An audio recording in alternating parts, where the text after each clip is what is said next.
First of all, welcome everybody in the Massachusetts capital, Boston City.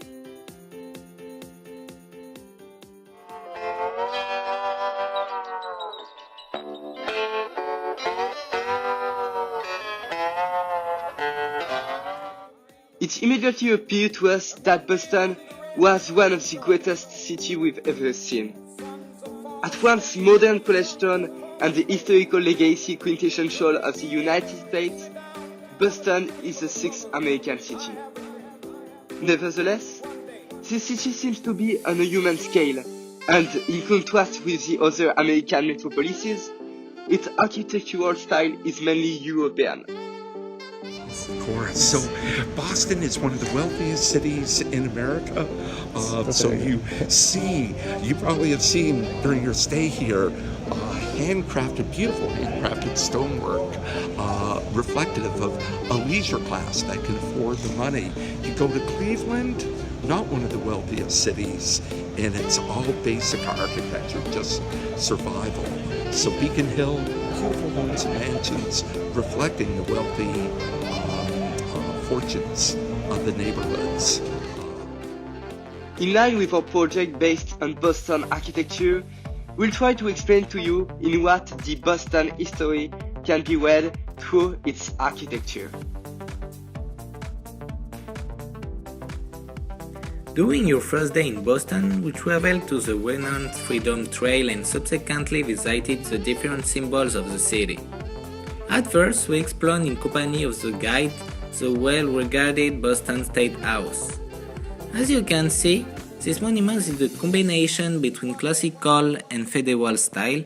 Indeed, the white columns refer to the Greek temple's cradle of democracy is linked with Republican vision on American government.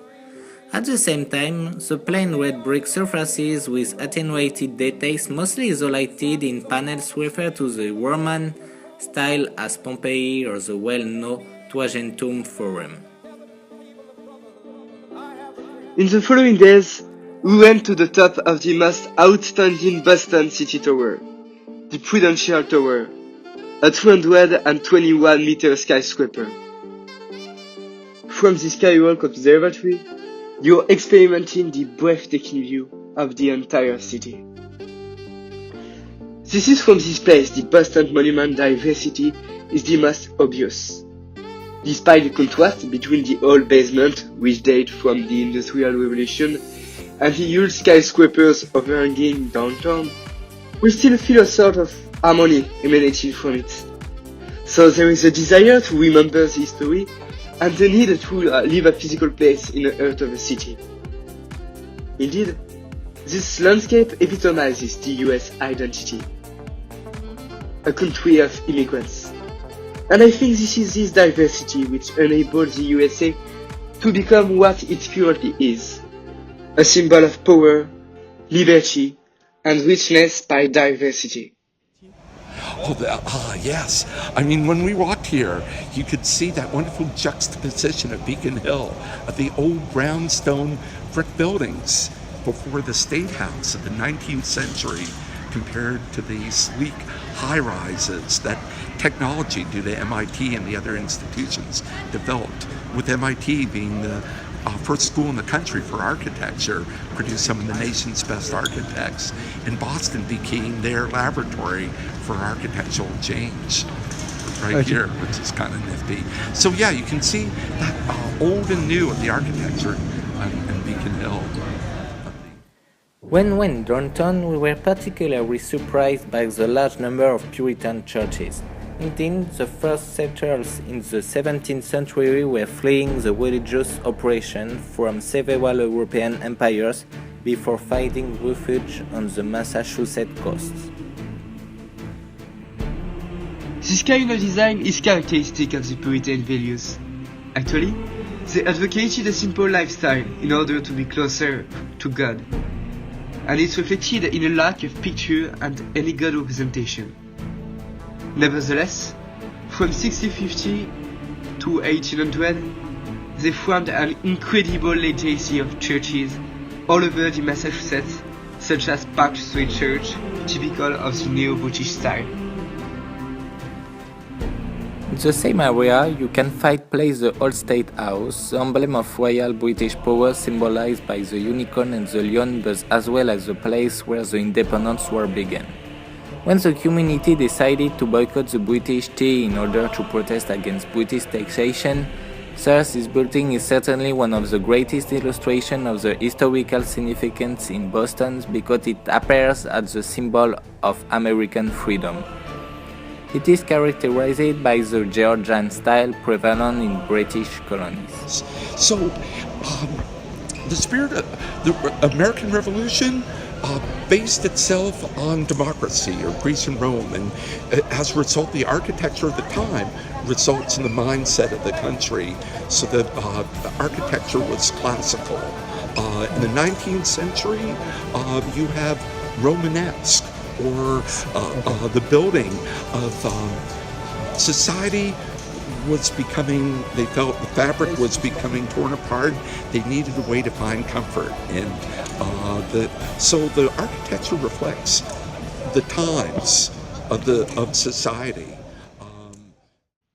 On Thursday afternoon, we went to a huge shopping complex named the Mall in Boston Center in order to discover a research and development features company sector accompanied by Mr. Festa.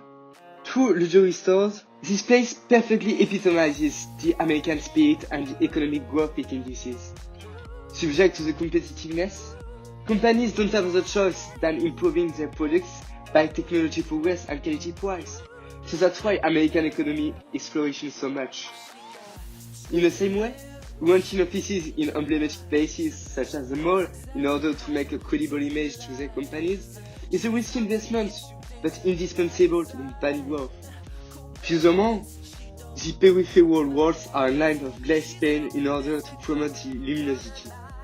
The spacious and fancy space arranged in order to ensure the customer satisfaction embodies this way of thinking. The last day in Boston, we went to the best considered US college town, Cambridge. Harvard, the first university of the world, is a huge complex of historic buildings. Every step we take in this place is a permanent delight between green areas and the numerous edifices embellished by the engraving and sculptures. Like the Massachusetts State House, Harvard libraries strongly refer to Greek temple by their large columns, their perfect design, and remain the first high school 1,100 years before Harvard building. In the same way, the plain red bricks are characteristic of the Romanesque style. To sum up, this school perfectly embodies the Harvard spirit, founding on academic structure. On the other hand, the Massachusetts Institute of Technology for its part seemed to be diametrically opposed. Indeed, all its architecture except the great dome building, which, unlike classical style, is based on innovation and looks very modern. The church, for instance, is a real architectural feat, composed of contemporary and avant-garde architecture. To conclude, this school, structured by its architecture based on classical and modern style, absolutely highlights the originality of this school focused on innovation, but also taking the value of base knowledge into account. Today at MITs are very modernistic, for MIT wants to stretch the minds of its students by architecture outside the box. So I think when you look at the architecture of a city or a town, it matches the zeitgeist or the beliefs of the people. I think there's an organic dynamic between people and architects and people. Don't you? To sum up this storytelling, Boston isn't only a city full of history. This is a city which built up history.